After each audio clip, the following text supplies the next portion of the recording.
Students are getting used to long-distance learning, which will continue through the end of the school year. And for JCPS, the school year could be ending a little early now. Dennis Ting has that story. Students at JCPS will see their unconventional school year end a little bit earlier. The new last day of school, May 27th. Dr. Marty Polio announced the new last day of school Tuesday, one day after receiving guidance from the Kentucky Department of Education about non-traditional instruction. Instead of 6 hours and 15 minutes of daily instruction for NTI, districts across the Commonwealth would be granted 7 hours of instruction for every day of NTI. That adjustment will allow them to finish school 1 week earlier, pending approval from the school board.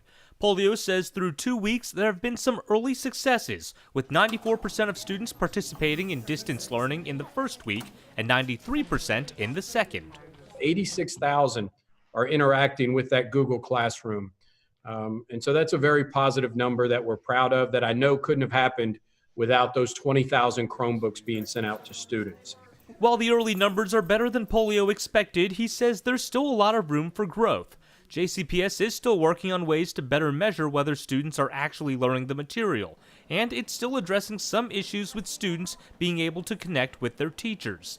JCPS estimates there were around 6,400 students that the schools had not been able to contact in the second week. As the weeks go by, it becomes a little bit more challenging to continue to keep kids engaged from a distance. But we're committed to doing that. JCPS is already looking ahead to next school year as well. Dr. Polio says while it's not being recommended right now, masks could be a possibility. In Louisville, Dennis Ting, WHAS 11 News.